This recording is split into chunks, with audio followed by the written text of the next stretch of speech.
दोस्तों आपको याद ही होगा कि हाल ही में राष्ट्रपति व्लादिमीर पुतिन के खिलाफ अरेस्ट वारंट जारी किया गया था। ऐसे में सोचकर देखिए कि अगर रूस के राष्ट्रपति व्लादिमीर पुतिन को अरेस्ट कर लिया जाए तो क्या होगा।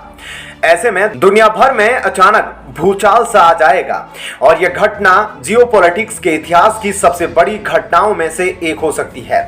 दोस्तों रूस के एक्स राष्ट्रपति दिमित्री मेदवेदेव ने कुछ ऐसा ही बयान अब दे दिया है, जिसकी वजह से अब इस आशंका पर चर्चा दुनिया भर में और ज्यादा बढ़ चुकी है। ऐसे में आखिर उसके एक्स राष्ट्रपति दिमित्री मेदवेदेव ने आखिर क्या बयान दिया है, जिसकी वजह से दुनिया भर में चर्चा काफी तेज हो गई है। चलिए इस बारे में अब आपको थोड़ा विस्तार से बताते हैं।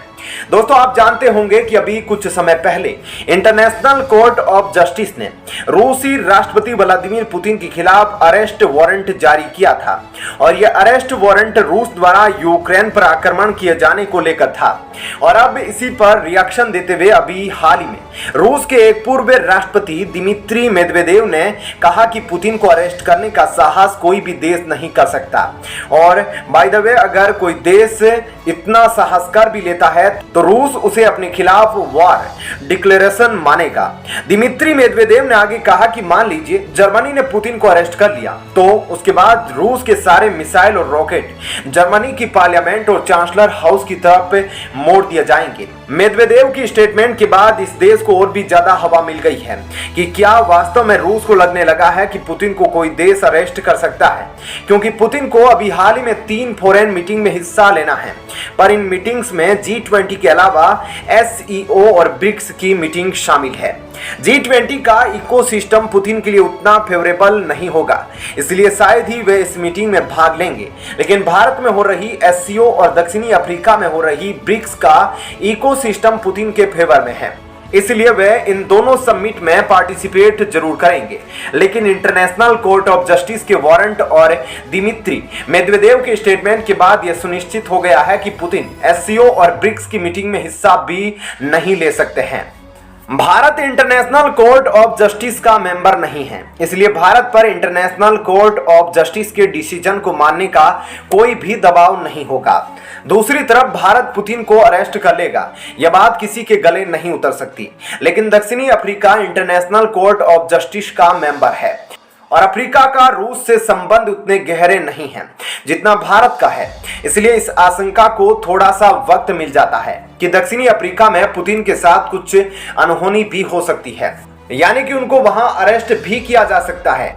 इसलिए अफ्रीका में होने वाली मीटिंग में शायद ही पुतिन हिस्सा ले।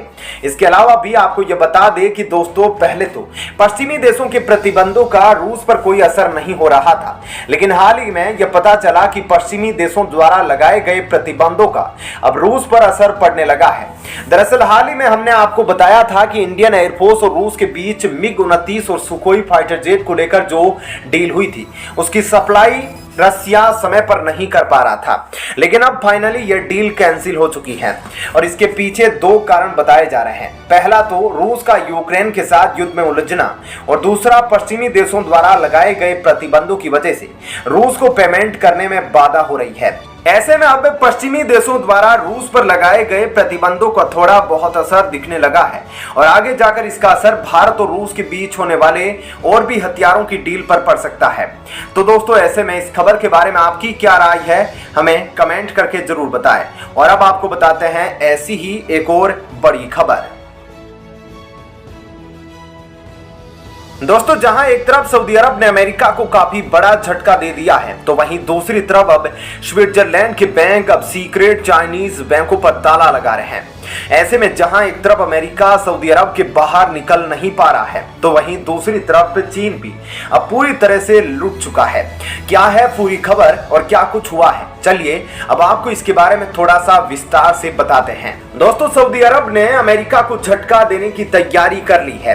पहले तो सऊदी अरब और ईरान की दुश्मनी की वजह से अमेरिका को पैसा मिलता था। अमेरिका को इसलिए पैसे मिलते थे क्योंकि ईरान का डर दिखाकर अमेरिका सऊदी अरब से अपने सारे काम करा रहा था और अपने डॉलर को चमका रहा था। लेकिन अब सऊदी अरब और ईरान ने दोस्ती कर ली है और यह दोस्ती करवाई है चाइना ने, और इस दोस्ती का दर्द अब सीधा सीधा अमेरिका को मिल रहा है। दोस्ती हो गई मतलब दोनों देशों के बीच झगड़ा खत्म हो गया। ऐसे में अमेरिका की अब चलेगी नहीं। यह तो सिर्फ एक झटका मिला था अमेरिका को, लेकिन लगता है कि सऊदी अरब अब दूसरा बड़ा झटका भी अमेरिका को देने के लिए तैयार है, क्योंकि कभी अरब जगत के साथ रहा सीरिया एक बार फिर से इस सियासत का हिस्सा बनने जा रहा है। और खबर यह आ रही है कि सऊदी अरब और सीरिया के बीच बातचीत हो रही है और दोनों देशों के बीच कई दौर की बातचीत के बाद यह फैसला लिया गया कि दोनों देश एक दूसरे के यहां फिर से दूतावास खोलेंगे और इसकी शुरुआत होगी ईद के बाद अप्रैल के दूसरे हफ्ते में। ऐसे में अगर यह हो जाता है तो फिर यह 22 अरब देशों के ग्रुप यानी कि अरब लीग का हिस्सा बन सकता है। वैसे यह सब अचानक नहीं हुआ है। सऊदी अरब कई समय से सीरिया के साथ मेल मिलाप के संकेत दे रहा था। पिछले कुछ सालों से सीरिया को लेकर अरब देशों के बीच बदलाव देखा जा रहा है। ऐसे में सीरिया और सऊदी अरब के बीच के रिश्ते दोबारा से कायम होने की खबर की वजह से दोबारा अमेरिका को झटका लगते दिख रहा है। अब सीरिया और ईरान के बीच में सब पुरानी चीजें खत्म होती दिख रही है और मिलाप होते दिख रहा है, यानी अमेरिका के लिए एक और बड़ा झटका तैयार है। और वह भी ऐसे हालात में तैयार है जब पहले से 175 अमेरिकी नागरिक फंसे हैं और कैद में हैं। और इसकी पुष्टि खुद अमेरिका के विदेश मंत्री एंटनी ब्लिंकन ने हाल ही में की है, जिसमें उन्होंने साफ साफ बताया है कि अब भी 175 अमेरिकी नागरिक तालिबान की कैद में हैं और सरकार उन्हें वहां से निकालने की पूरी कोशिश कर रही है। ऐसे में जहां अमेरिका के साथ यह सब हो रहा है तो वहीं चीन की अगर हम बात करें तो स्विट्जरलैंड के स्विस बैंकों द्वारा जल्द ही चाइनीज अकाउंट्स पर सैंक्शन लगने वाले हैं।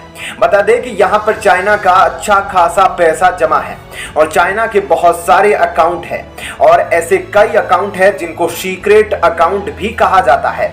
और ऐसा कई बार खबरों में आता है कि बहुत सारे लोगों ने अपना काला धन जमा करके रखा है स्विट्जरलैंड में और कई ऐसे सीक्रेट अकाउंट की बात पहले भी होती रही है। स्विट्जरलैंड क्योंकि खुलासा नहीं करता है, इसीलिए बहुत से लोग ऐसे हैं जो अपने पैसों को छुपा कर रखना चाहते हैं, वह स्विट्जरलैंड के बैंकों में रखते हैं।